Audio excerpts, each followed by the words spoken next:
चिम्मनपुर नामी गांव में एक छोटी प्यारी सी परी रहा करती थी। वो बहुत ही अच्छी और वालिदैन का एहतराम करने वाली थी, बड़ों की इज्जत करती, लेकिन उसकी एक आदत बहुत बुरी थी कि वो बहुत ज्यादा बोलती थी। वो बगैर रुक के बोलती रहती। वालिदैन समेत सबको उसकी ये आदत बुरी लगती थी। सब उसे समझाते कि कम बोला करो, लेकिन वो अपनी आदत से मजबूर थी। एक दिन वो महल जा रही थी कि उसे रास्ते में सफेद रंग का एक बहुत ही खूबसूरत खरगोश मिला। परी ने उसे गोद में उठा लिया और उससे बातें करते करते वो उसे महल ले आई। उसकी सारी दोस्त परियां खरगोश को देखकर बहुत हैरान और खुश हुई। मलका साहिबा महल में दाखिल हुई और खरगोश को देखकर पूछा, ये खरगोश कौन ले आया है? परी ने डरते डरते सारा वाकया सुनाया। मलका ने कहा, ठीक है, आज तो ले आई हो, कल से इसे घर पर छोड़ कर आना। ये सुनकर परी ने इकरार में सर हिला दिया।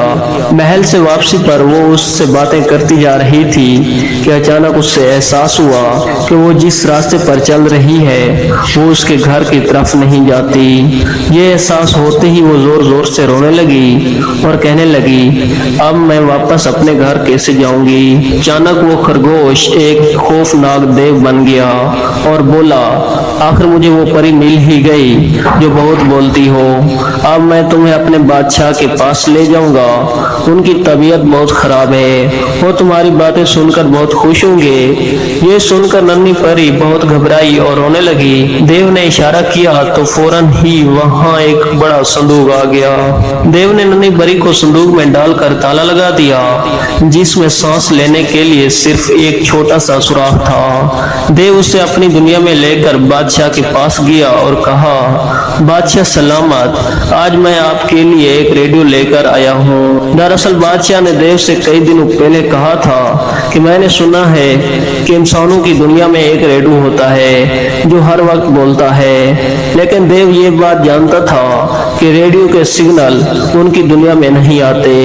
इसलिए वो नन्ही परी को ले आया था और उसने परी को ये बात पहले ही समझा दी कि तुम बादशाह को हरगिज ये बात नहीं बताओगी कि तुम कोई रेडियो नहीं बल्कि जीती जागती परी हो।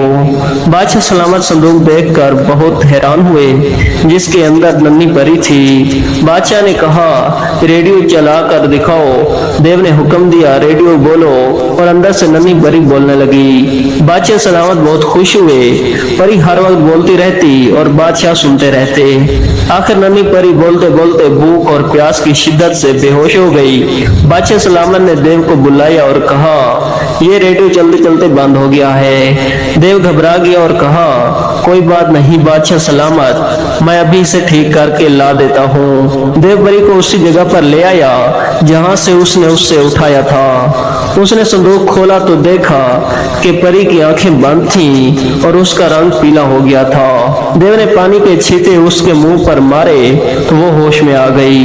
देव ने उसे खाना खिलाया, पानी पिलाया और कहा कि दोबारा इस संदूक में लेट जाओ, लेकिन परी जोर जोर से रोने लगी। अचानक उसे अपनी बस्ती का एक आदमी अपनी तरफ आता नजर आया।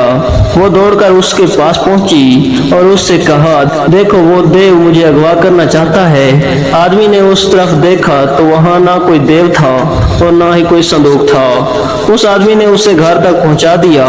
इस वाक़ये के बाद परी बहुत कम बोलती थी, यानी सिर्फ जरूरत के वक्त बात करती। अब सब उससे पहले से भी ज्यादा प्यार करने लगे। वसलम नाजरीन, अगर स्टोरी अच्छी लगी हो तो प्लीज हमें सपोर्ट करें और हमारे चैनल को जरूर सब्सक्राइब करें।